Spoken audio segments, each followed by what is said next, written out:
Hola a todos, bienvenidos a este su podcast Dos Voces, una Verdad.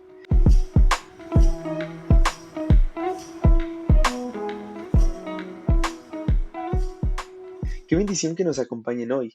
En este espacio queremos crecer juntos en la palabra de Dios y hablar de cómo vivir la fe cristiana en lo práctico. Hoy seguimos tratando con esta serie tan bella que hemos visto hasta el momento titulada 10 historias de gracia. Y en el episodio que estaremos viendo el día de hoy hablaremos sobre un personaje hermoso, un personaje impactante que déjenme decirles un dato personal. Creo que ya te lo había platicado, Angie. Cuando yo fui salvo, el personaje del cual estaremos hablando hoy impactó de una manera preciosa mi vida. Y es por eso que hoy, Angie, dinos de quién estaremos hablando. Wow, con ese dato ya despierta mucho interés. Hoy vamos a estar hablando de Oseas. Oseas es nuestro próximo personaje. Bueno, ¿quién es Oseas? Básicamente, Jos estaba repasando y veíamos que Oseas era uno de los profetas menores en la palabra. Y justo se encuentra entre la parte en la que vemos el reinado de Jeroboam y la caída de Israel, especialmente pues el reino del norte, históricamente hablando. Y vemos que pues, ok, Oseas no está viviendo en un tiempo fácil, pero además el mensaje de Oseas en todo su libro, que en realidad es bastante corto, es que Israel regrese a su Dios. Ahora, como otros datos generales, Oseas es hijo de Beeri y además su nombre, Oseas, significa el Señor ha salvado. Una vez más, creemos que los nombres significan mucho en la escritura, no son dados por casualidad, así que vamos a ver cómo es que se desarrolla ese nombre. Y datazo. Oseas está casado con Gomer y ya vamos a ver por qué es importante. Ahora, ¿qué significa Gomer? Porque tampoco el nombre se puede quedar atrás sin darle un significado. Gomer significa terminar, llegar a su fin o completar. Además, Oseas es padre, Oseas tiene dos varones y una niña. Y bueno, también como dato histórico, tenemos que el libro de Oseas en general nos va a representar que Israel es la esposa de Dios y Dios es el esposo de Israel. Es como un simbolismo. Pero en eso nos vamos a ir adentrando a medida que vamos a ir hablando del personaje, ¿cierto, Jos? Para saber bueno, cómo es que se va a desarrollar toda la historia. Exactamente, Angie, y es hermoso este personaje. No sé, yo estoy muy emocionado con el episodio de hoy. Creo yo que podrá ser de mucha bendición para todos nosotros, porque, o sea, sí es un personaje que, vaya, que el Señor tomó a este profeta para darnos una infinidad de lecciones.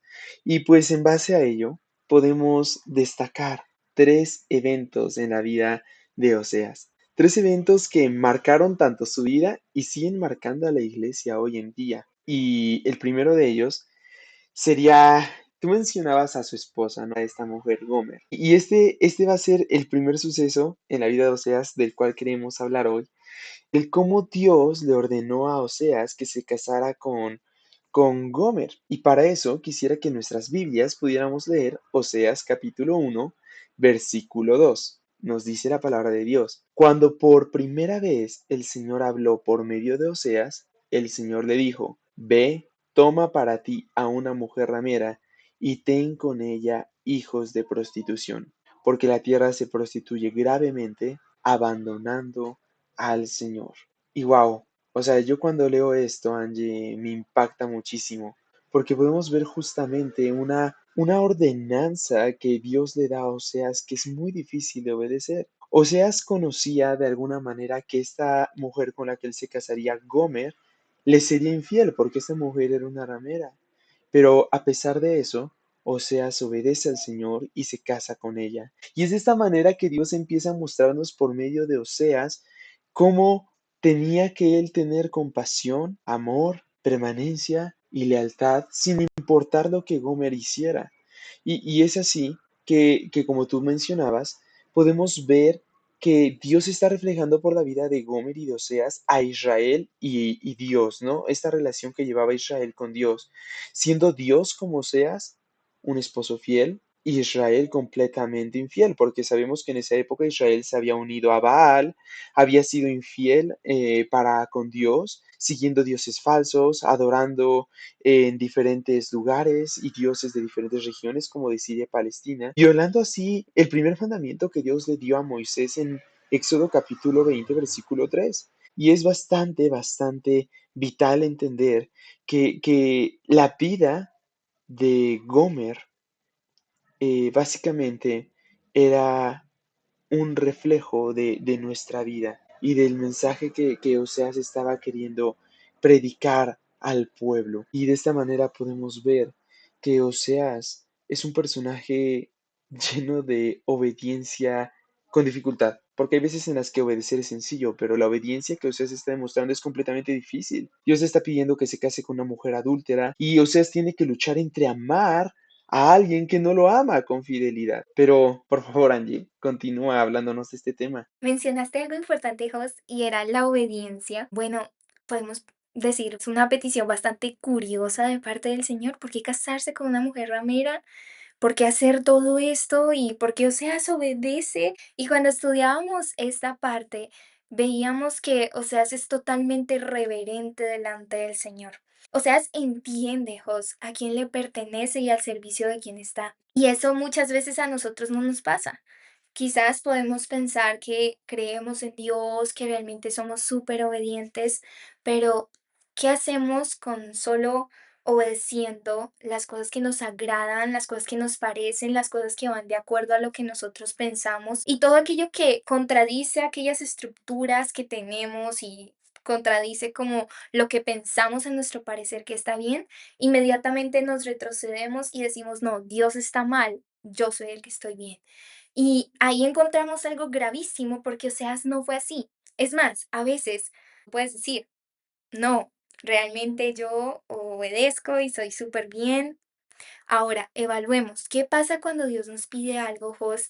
Y lo que pasa es que hay queja, pensamos que Dios no es totalmente sabio, que el plan de Dios no es tan bueno como el de nosotros. Oseas pudo haber pensado eso, Jos, porque realmente él es humano y nosotros también. No hay ninguna diferencia entre Oseas y nosotros. Y ahí es donde encontramos que evaluando la vida de Oseas, no hay queja. Oseas sabía que Dios era sabio, sabía que por algún motivo él estaba pidiendo que hiciera esto tan difícil. Y aún así, Dios usa esto incluso para humillar a Oseas, porque después de todo, el Señor ha prometido que el que se humilla será enaltecido por él.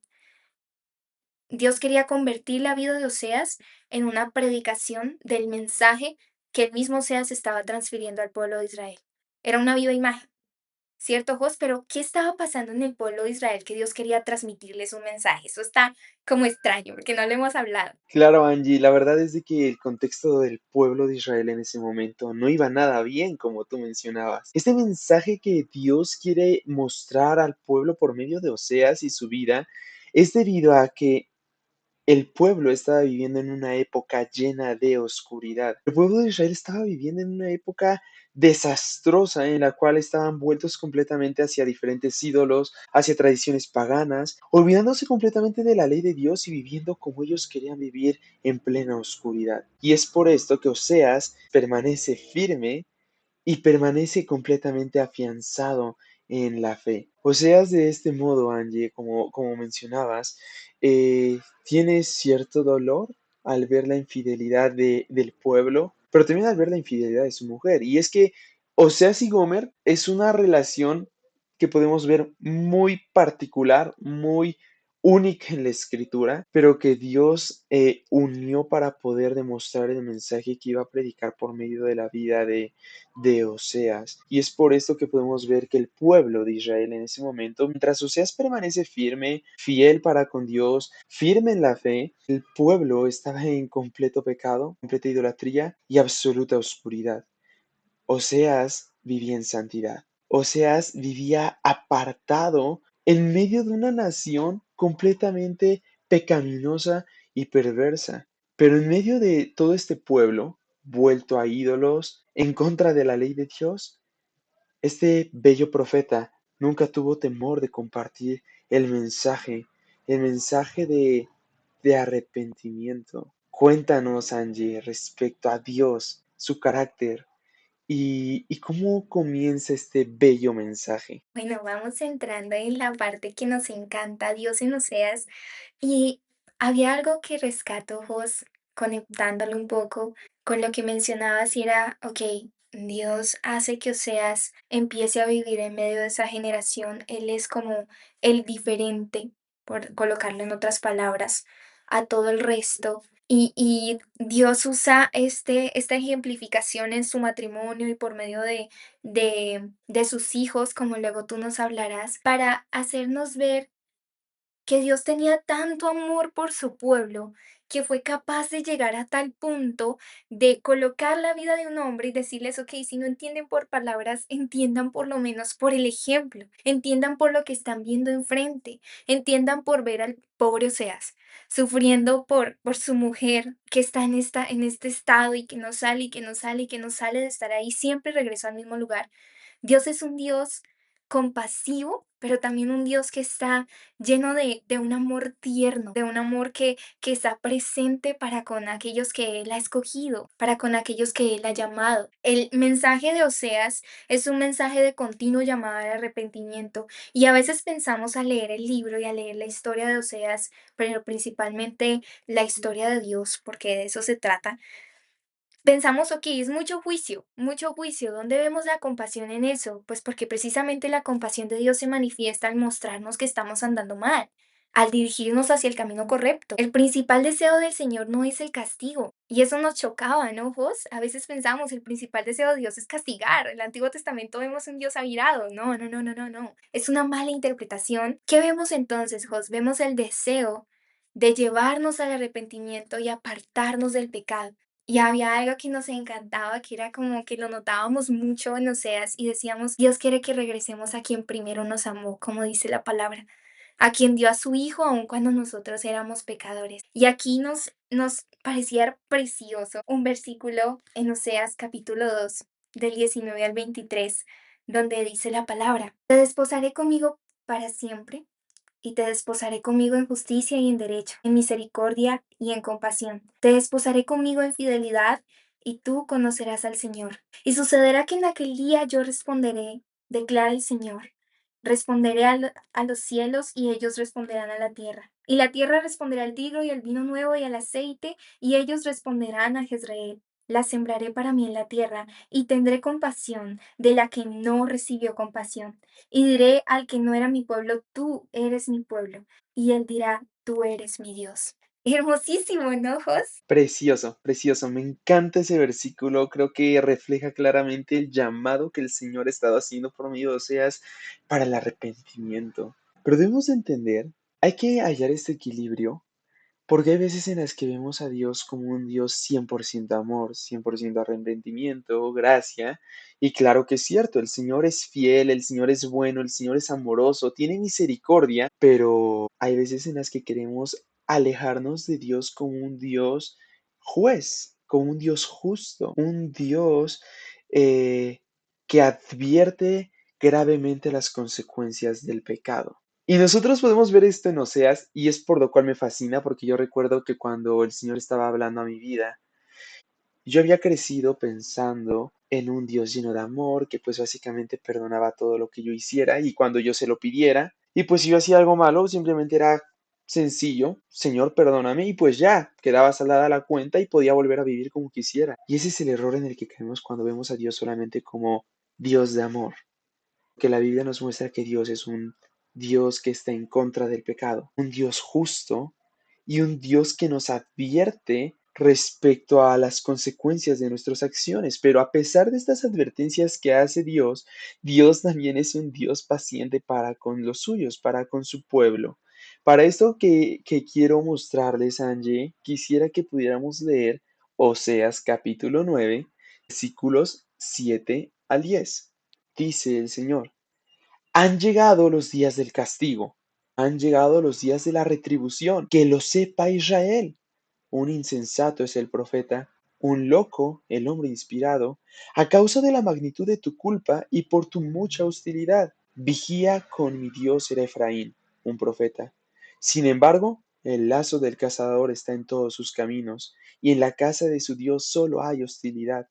Se han corrompido profundamente como en los días de Gibea, Él se acordará de su iniquidad. Si te das cuenta, Angie, este versículo no es como, Dios nos ama y nos perdona todo lo que hagamos.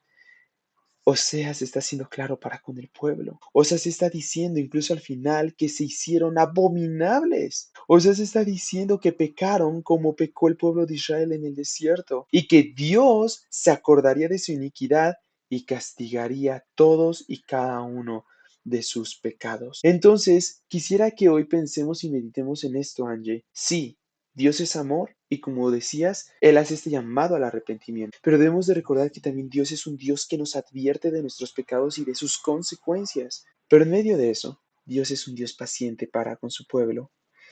Y es así que los hijos del profeta Oseas, sus nombres, Dios le da estos nombres tan particulares a cada uno de sus hijos. Tú decías al inicio, ¿no? Que Oseas tenía dos varones y una mujer. Entonces Dios le dice cómo los nombre y los nombres que Dios le da a Oseas para con sus hijos anuncian justamente estas verdades.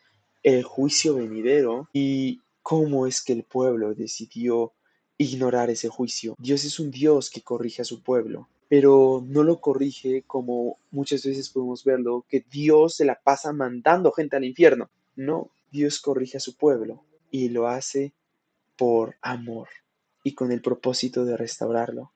La disciplina del Señor es una disciplina que es por amor, no por rechazo, no por simplemente un deseo de ver sufrir a las personas. Debe de quedarnos claro que si Dios disciplina a alguien, lo disciplina por amor.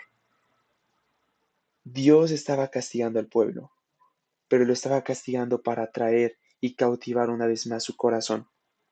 ¿Cierto, Angie? Justamente, y es lo que el Señor dice al principio de Oseas.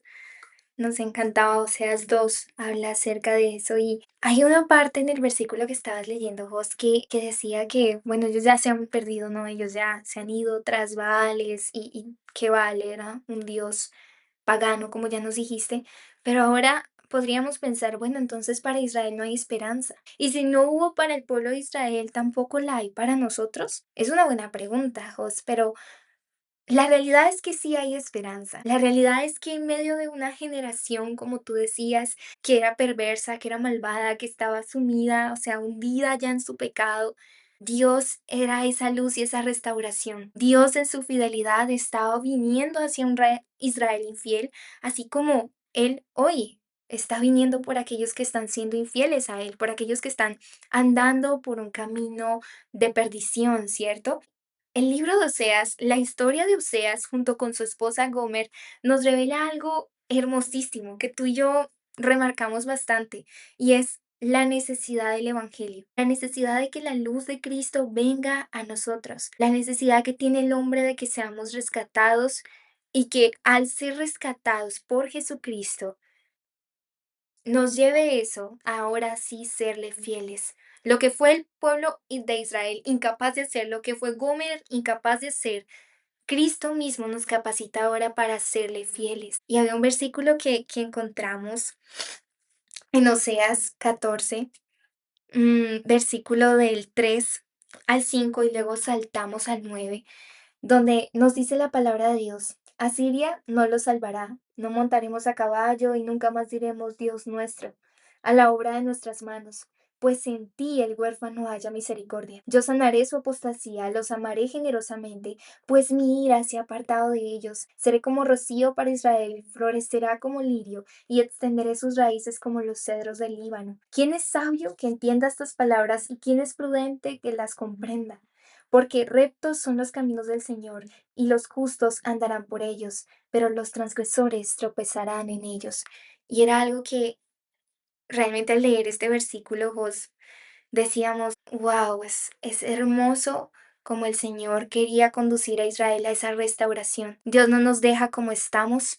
Lo que quiere el Señor es una transformación de adentro hacia afuera una vez creamos en el Evangelio. Y para cerrar, ustedes ya saben que es costumbre aquí llevarlos hacia el Nuevo Testamento porque toda la historia nos conduce hacia un personaje. Y ese es Jesucristo. Y justamente en Juan 12:36 había un versículo, Jos, que nos encantaba y era el siguiente. Mientras tienen la luz, crean en la luz, para que sean hijos de la luz. Estas cosas habló Jesús y se fue y se ocultó de ellos. En Juan 12 vemos este versículo y tú me mencionabas, analiza cómo está escrito luz en mayúscula, nos están hablando de la persona de Jesús. Así que queremos dejarte con eso. A ti que nos escuchas, que has llegado hasta este momento, queríamos dejarte con la idea de que Cristo es la luz. Y si estás en oscuridad, si sientes que tu historia, como la de Gomer y Oseas, es muy parecida a la de Dios contigo, bueno, puede ser el llamado del Señor donde Él diga, vamos, acércate en arrepentimiento y yo te restauraré. ¿Sí? Así que gracias por acompañarnos hasta aquí y unirse a esta conversación. Como siempre, nos despedimos deseando que sus corazones ardan junto con nosotros mientras charlamos en el camino.